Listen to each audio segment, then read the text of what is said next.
The best way to start this is to thank everyone for tuning in. It's probably worth introducing some of the stuff we'll be talking about over this session. We'll be focusing on the trends that we see for fraud in Central America. And I have an amazing colleague of mine, Gabriela, joining me from Hugo. We'll be discussing super apps, fraud influences, organized crime, marketplace fraud, and supply fraud. Before we jump in, it's probably worth giving an intro into who we are. So my name is Jamie. I am head of account manager at Ravlin. At Ravlin, we process billions of fraud scores every single year to help merchants reduce fraud losses and increase acceptance. My role at Ravlin is to work with the incredible clients we have to ensure that all of their clients' needs are met, they exceed and achieve their goals, and that includes working with amazing clients like Gabby. Thank you, Jamie, and thank you for that amazing intro. I am currently the financial director for Ugo. We work in a little bit over 6 countries, I believe. And one of my main roles, besides the whole financial managing of the company, I spend a lot of my time in payments and fraud focus. I'm on payments. My role is to ensure a healthy growth of the company, to accept the most valid and true customers that we have, and mitigating fraud as well. Amazing. So I guess the next thing to do is talk a little bit about what Hugo actually does and what Ravlin actually do. So I'm going to throw it over to you first of all. Gabby, do you want to give us a bit of an intro into, for those who don't know Hugo, what Hugo Yeah, does? Ugo is a Central American super app. Very briefly, because I think we're gonna be spending a little bit more time on that. But basically, a super app, it's a big marketplace. It's anything and everything that you need, we have it. We've had a little bit of a very steady and exponential growth, I might say. It's been a little bit over the 300%, and recently a 250% growth for us and for a Central American country. That's a lot. We have a very devoted team that spends nights and days focusing on growth. Uh, we have a little bit over 17 million orders served throughout time. Just last year, it was over 8 million. And we have a little bit about 2 million users registered in the platform, with, I think, over 600 employees in the region. Yeah, it's definitely been a huge growth story, even while we've been working with you guys. I mean, doing nearly 50% of your orders in the last year shows how exponential that growth's been. I know we're going to talk a little bit about what a super app is, but what kind of services and products are you providing to those customers? Um, right now, we try to exponentiate a lot of local heroes. For that, that is for us um, a lot of Central American entrepreneurs that are trying uh, to get their dreams come true. People who are trying to make a super business that creates amazing pizzas or amazing wings. We work shoulder to shoulder with them to try, again, to make their dreams come true. But we also have super big alliances with global retailers, not to name a few, but we work with the super brands. We work with Walmart. We work with the big retailers in Central America. We have a little bit over 1,000 merchants between all the mixes of them, local heroes, local vendors, or super brands.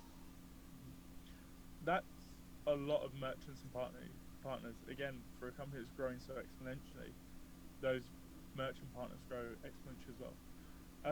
It's probably worth talking a little bit about how we work together. So, for those who don't know, Ravlin, we're a fraud prevention company. I'm sure most of the people in MRC will know that.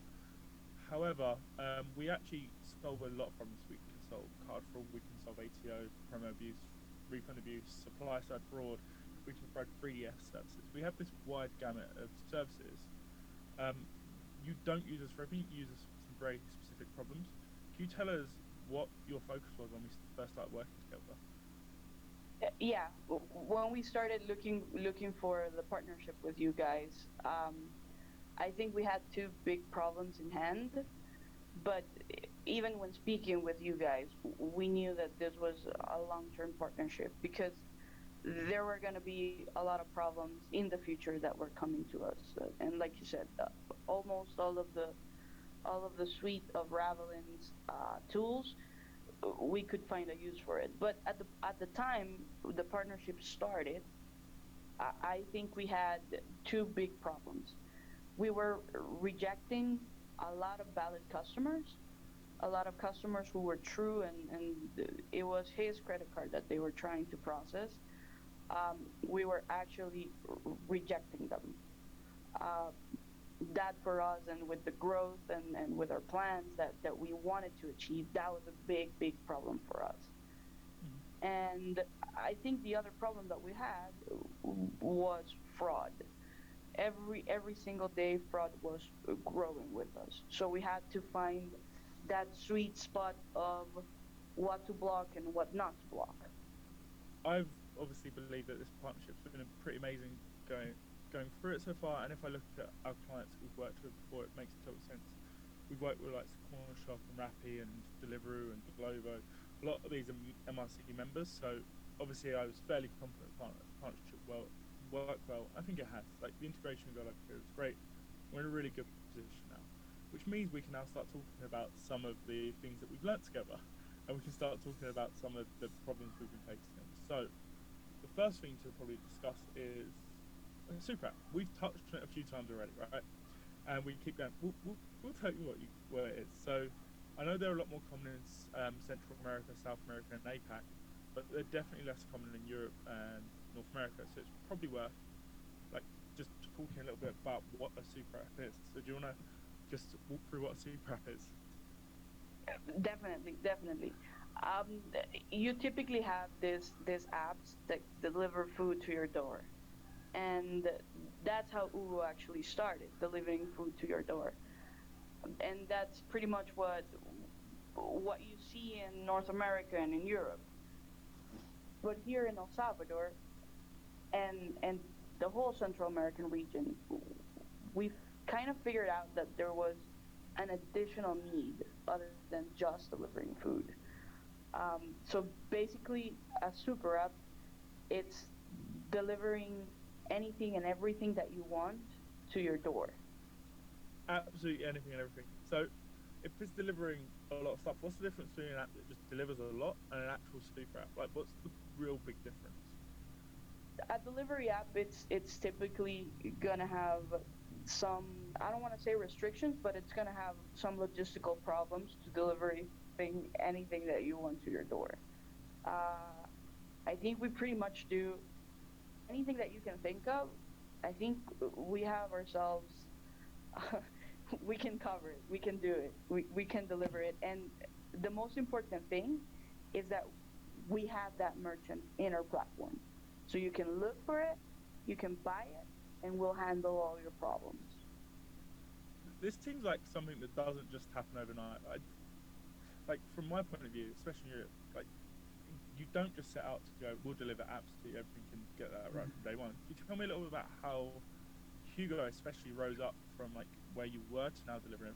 I know we've spoken previously about kind of where you guys started and Facebook Marketplace and how that kind of drove it. So that story is always one that I find really interesting. So it'd be great to kind of tell the group.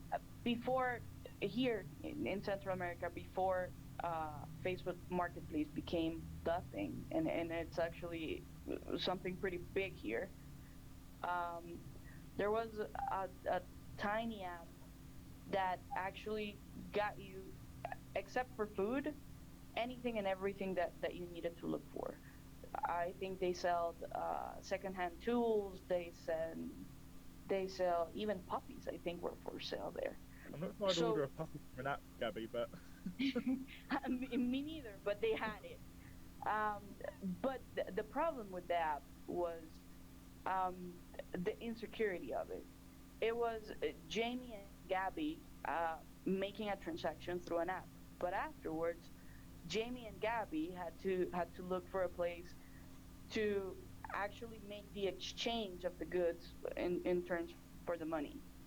So we saw a great opportunity there that we could take advantage of, and that's how we evolved from just being a food delivery app to a super app. We were trying to figure out all the needs that the customer had, um, so we could be one step ahead and be actually on the lookout of the needs of the customers in our app.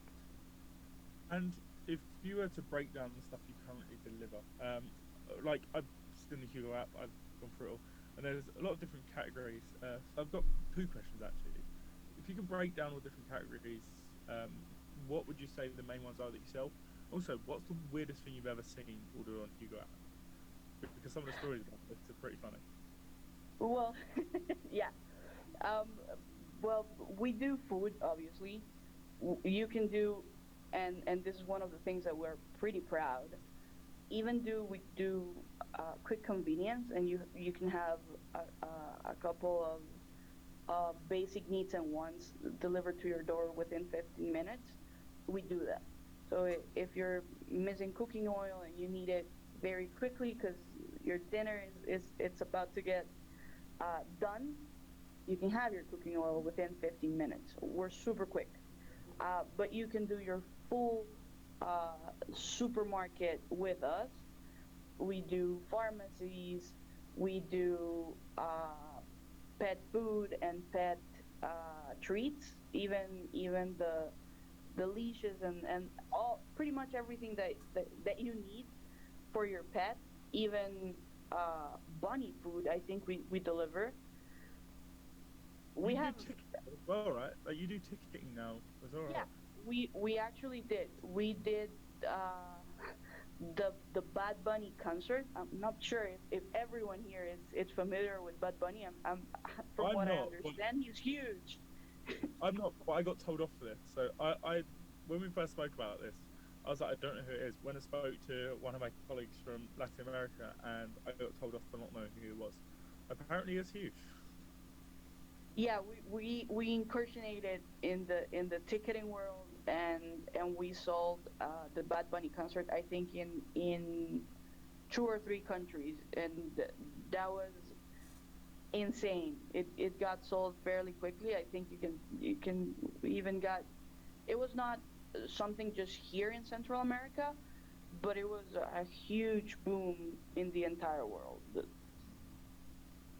So weirdest thing you can order on Hugo. What's the weirdest thing you've ever seen ordered, and what's the weirdest thing you can order? I've seen a lot of crazy stuff. I think I will name two. One of the things that I saw was someone needed, I think it was roughly 15 kilograms of planting soil. That's that's a lot. Did that get delivered on a moped by any chance, or like a motorbike? And we had to figure out how to get a pickup truck to actually get that done. And the second one you were going to tell me? Um, this is not for the fainted-hearted, and this is not for little children out there. But I we have an erotic store, and I'll leave it at that. You guys literally do sell absolutely everything. um, the reason We why I do. wanted, the reason why I wanted to go for that because selling absolutely everything and being an Amazon pretty much, or a kind of just an absolute sell everything store, which does it in 15 to 20 minutes, leads to a lot of fraud challenges. And when we add that into the market you operate in, it leads to a even more. So I really do think that you're one of my favourite clients to talk to because you absolutely face every single myriad of challenge possible. And it kind of brings me on to my next slide. If we want to talk a little bit about the market you operate in, because that adds its own challenges as well. So, do you want to just run me through some of the main challenges you see in Central America? What you need to understand about Ugo is that 5 years ago, it was there was not many competition. The whole tech companies and startups was not around. So we are actually the pioneers in the whole region, and in the marketplace. But as we grow, there are a lot of competitors that are turning their eyesights to Central America, and thankfully, because this is kind of what we wanted since the inception of Google, we really wanted to be that motor that accelerates tech in Central America, and we did it. So we now have a lot of local competitors that are trying to excel and to do what we're doing, but that brings us competition as well. But we really wanted to be that accelerator or that catalyst in Central America. That's amazing. And if every big whale is targeting Central America, does that bring its own challenges? If all these Yeah, big whales so are looking at Central America. more and more competition is coming, so that means that it keeps us on our toes. We need to be ahead of the game. We really need to be focused on delivering a flawless experience to each and one of our consumers, and that means that we need to be very careful of of our revenues, and that means that we need to be very on top of our fraud. We need to be very careful that each transaction that goes to our platform is real and we're not going to get a chargeback. I was just going to ask. So if that's the stuff you're dealing with, what is that the biggest threat and the biggest challenge you see new competitors dealing with when they enter the market? I think one of the things that we saw, besides that, the hardest one, and I think it's the third bullet that you have listed there, is that hiring it's hard. We're not typically used to sophisticated uh, statistical analysis tools that helps us with this. So in Central America, we tend to do things a little bit more uh, reviewing each case. And when you have an app that's this big, it's it's not your typical thing to do, and a couple of analysts, it's not enough. So we started hiring, and the problem was that hiring in Central America it's hard for several reasons. Um, if we're using um, sophisticated tools, they tend to come just English, or you need to be bilingual. Not everyone in this country, unfortunately, is bilingual. And the other thing is that we don't have. It's not customary to be very well educated in terms of mathematical analysis or something that's like an actuarial career. I don't think we even have that. So for us to create those tools in house would be hard. So I think we needed to look outside of the box and figure out tools that could deliver that to us and kind of aid it in those challenges. The interesting thing, Gabby, is I actually now believe that more and more people are struggling to hire. We're speaking with one of our clients, another MRC, and they were having exactly the same problems as you, really struggling with hiring, and that's in Germany where there is this education. So I think to compound that with a different skill set and availability, I can't imagine how hard it is for you guys when we've got clients in Germany saying how hard it is to hire. One of the things I do want to come back to on the side is the high latent rate of fraud. So like we definitely saw that. We know across our clients that Central America just has a higher latent rate of fraud. More people are trying. What do you think drives that? Why do you think that Central America has a higher latent rate of fraud?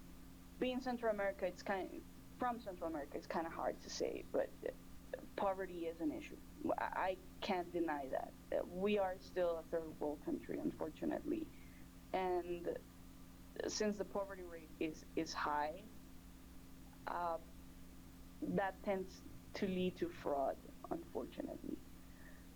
But one of the good things I can say about Central America is that we really try to get ahead. Unfortunately, that derives people in two ways. You can do it the legal good way to get ahead and sometimes the illegal way to get ahead. And that we're seeing more and more that a lot of people try to find a way to get out of poverty through an illegal mean, and that typically for us is defrauding the system or defrauding credit cards, and we get a lot of that. And I know we see it all over the globe, but we do really see it more in Central America. This is from someone in Pastor. We work in 185 countries around the world, and we do see just Central America has a high rate for it. It just is the case. One of the things that I do find more interesting about the Central American approach is that it's not really seen as a crime. It's kind of like just seen as a more of a, hey, look, it's a job. It's a job that's okay. Do you see that when if you've got lots of fraud? Do you see that the police just ignore it? Is that something that like transpires into the police, or is it just from what I'm seeing? Yeah, the the thing is, and some of the things that I need to keep in mind is that laws and legislations here in Central America are fairly outdated, and as technology grows, you would expect that the laws and regulations go hand in hand with technology, but that's not the case. It typically moves to a slower rate. So credit card fraud, it's not actually even regulated. We had someone who defrauded us for ten thousands of dollars. I think it was somewhere in that neighborhood, and we couldn't do anything because there's actually fairly little proof that we could take to the police, and they just can't act. It's not valid because the regulation doesn't allow it. So it's sort of like a victimless crime. And when that's the case, and we take the hit of the chargebacks, um, because someone actually managed to use a faulty credit card, we couldn't do anything about it. Yeah, it's kind of I think it's a tale that's being told on MRC and conferences for years now. Just you can't do anything about it, no matter what the crime is. We all want to say we work with law enforcement, we all want to try to, but rarely if ever is anything done, and that's even more so in Central America. There is one other piece around the market that we haven't touched upon. Both me and you know, is about as important as anything else in Central America. Cash is literally still king, right? Yes, it is. Yes, it is. Um, and this is not just me. This is not just Hugo. I even saw a recent documentary from the BBC, and they say the same thing. Cash is still king, even though El Salvador is now on the news for Bitcoin. Cash is still king, and changing that mindset will be hard. Still, people are very afraid to use their credit card on an app or on a website, and you still need cash. I cannot survive a day without having at least $20 on my credit card, on my wallet, sorry. Yeah, and I remember you told me there are even like there are still so many stores that are cash only. Didn't you say even McDonald's is cash only in some places? Sorry, can you repeat that? I remember when we last spoke, you even said that McDonald's is cashless a lot of the time, like only cash, sorry, Yeah, yeah, which is crazy to me. yeah. Wi-Fi infrastructure here, it's sometimes it's not the best. Like just happened right now. Like internet broke down for a second. I couldn't hear you. I have to ask again. So the Wi-Fi infrastructure becomes a problem, and sometimes even McDonald's can accept your credit card because they don't have Wi-Fi or they don't have a very stable internet connection, and you need to pay cash. That happens. So you guys obviously accept cash on your orders. That brings its own problems. But you also sell cash, right? Yeah, we need to get on this wave. I mean, if the whole country uses cash and they need cash, we'll provide cash. So you guys literally are the like virtual ATM. You go on an app and then you get cash delivered to your door. Correct. Correct. I can't imagine any way, shape, or form that could ever cause any fraud, Gabby. I just cannot think why any business would want cash delivered to their door from a credit card. I just can't. So I'm sure we can all figure out the challenges that part causes, but I'm sure there must be others too. Can you how do you go about being a business that delivers cash? Well, for one, we need to have a lot of security when we are accepting a transaction that actually it's on the sale cash part, because we know that that transaction is going to be, or typically tends to be, very well liked by the fraudsters. So we put a lot of extra security on that. And to be able to handle it, because we need to accept cash and sell cash, we need to have very secure places. We need to have operational bases. So our entire operation gets a little bit more robust, and we need to have pretty much a safe place in each territory that we operate. So it's a little bit more costly, but again, we need to go with the wave. If the people require cash, we'll give you cash. It's really interesting to me because if an app in Europe was to say they were delivering cash to people's doors, like there'd be so much confusion about why this happened. Only criminals would do this. Only a criminal would need cash delivered to their door. But in Central America, it's just not the way. It's just a way of life. You need cash. Sometimes cash machines are dangerous, and you need someone who you can rely on and is safe to deliver to. So it makes total sense to me.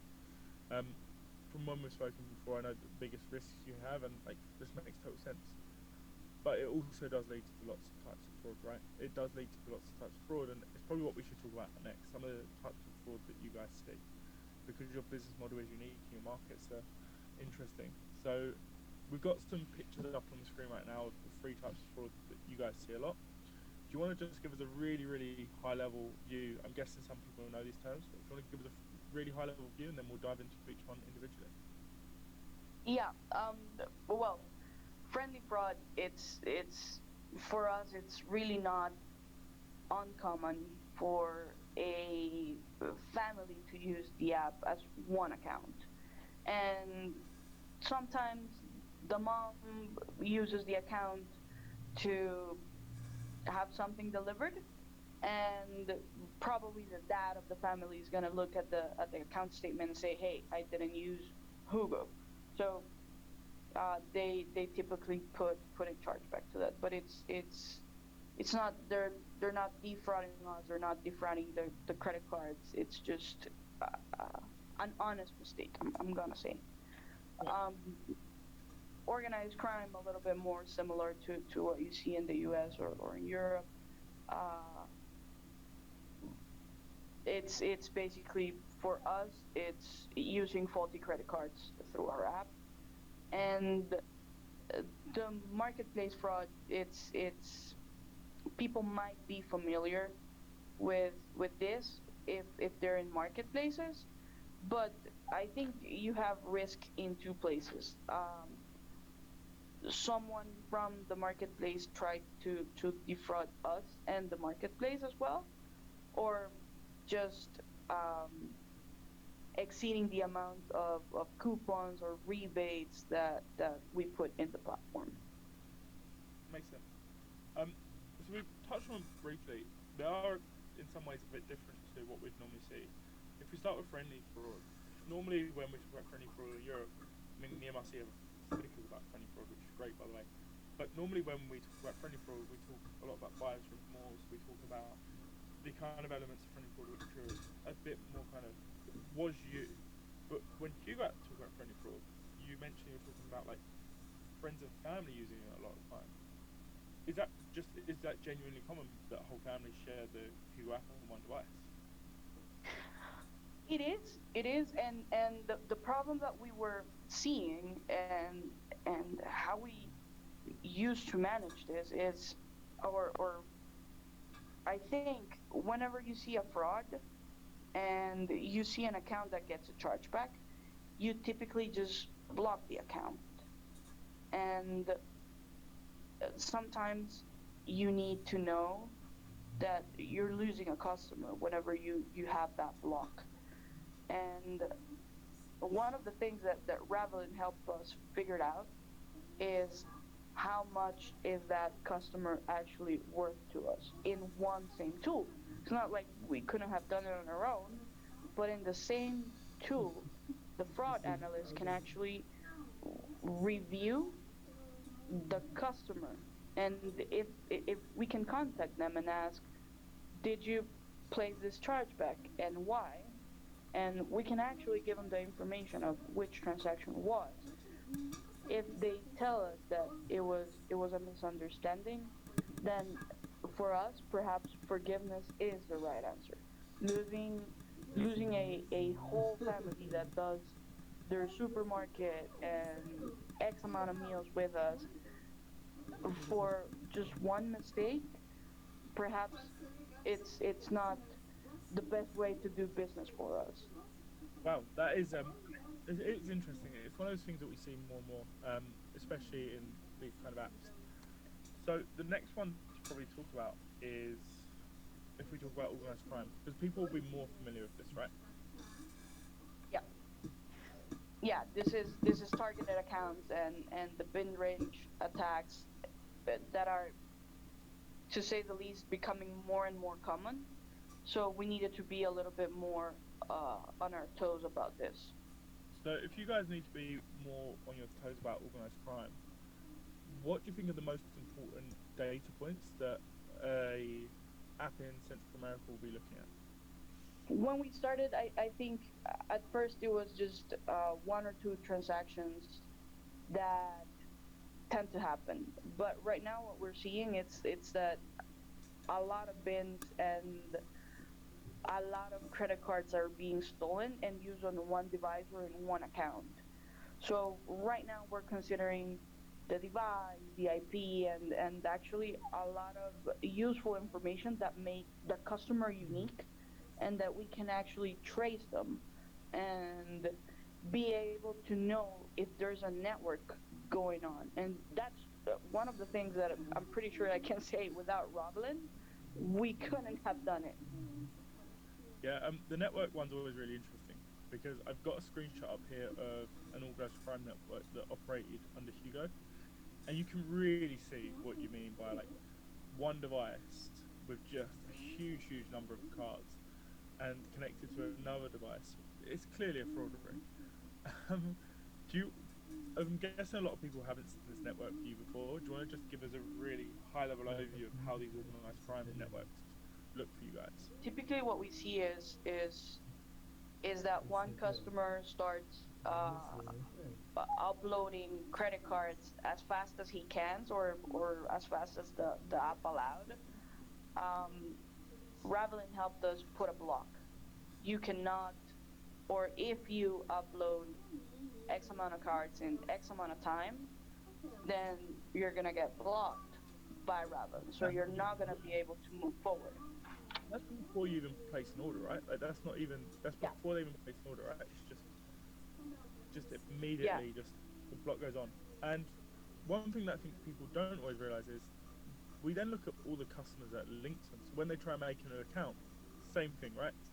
You try making an account before you've even started. Nope, definitely not. We know it's you. No more ordering. Correct, correct. That was actually great because you just don't look at the card, you look at the IP, you look at the device. So you have a very unique fraud print on the fraudster. Yeah, it's interesting. Whenever we start working with a merchant, and they tell us they've got 1,000 fraudsters or 1,000 chargebacks, and you find out actually you've got 10 fraud gangs that just hit you over and over again, it always shocks the fraud manager and the CFO. So these networks are really illustrative of this, and it's probably the best way of illustrating how organised crime operates, especially on an app like Hugo app. The next thing I want to talk about is something which is fairly new to discussions, and we're seeing it more and more at conferences. It is supply fraud or marketplace fraud. Do you want to just give me an overview of this fraud problem for you guys? Well, we have a little bit over 9,000 Hugos who can or have the ability to handle very luxurious items or cash. So we need to be on our toes and make sure that neither our merchants or our Hugos, who are the person who delivers everything to your door, they're not defrauding us. Um, and for vouchers and discounts, who are super super attractive for anyone. If we're gonna give you a 30% off or a 50% off, we need to be sure that our marketing money is being spent on a customer, and we're not being defrauded because the value of the discount was super attractive for someone to be abusing it. Yeah, this is honestly, this last slide I think could be its own talk in itself, especially as a freeway marketplace where you've got the riders, the merchant himself, one of your local heroes, and then the customer. That freeway marketplace could be its own talk. There's so many intangibles. I know we're coming to time now, so it's probably worth giving just some of the people on the call some tips if they want to come into Central America, if they want to be a super app. So, do you want to walk us through your three big tips? We've already got them up on the screen, so it should be fairly easy. Give It's everyone the fairly tips. easy. I think we talked a lot about this. Be ready for a world of cash. Don't be scared about it. It's manageable. You can do it, especially if you have a specialty fraud tools. You need to have them. It's a requirement. I'm sorry to say, you need to use special fraud tools. You need to have someone with statistical analysis capabilities, and if your fraud tool, as Ravelin, can actually help you with that, great. And the last but not least, and I sincerely hope that you were able to see some of the beautiful landscape that I have on my back. You see that pretty green mountain full of trees. Central America, it's beautiful. El Salvador, it's a beautiful country. You have a volcano right next door. You have lakes. You have beautiful beaches like 45 minutes away. Come, it's a beautiful scenario. It's a wonderful place to invest. Please come. Don't be scared about all the fraud that we've had over the past few years. It's manageable. Perfect. I'm still trying to wangle my trip down to come visit you, Gabby. So hopefully I'll be seeing you soon in Central America. Thank you everyone for listening. We look forward to answering some of the questions that have been coming through throughout. Thank you for those great insights to Ravelin and Hugo app on the LATAM study and to Priceline and people on account takeover. In 5 minutes, you'll have the choice to hear from Nico on Sardine AI and Trust Token on cryptocurrencies and why they believe ignoring them is not an option. And from Etsy, Macy's and Callsign on the true cost of fraud.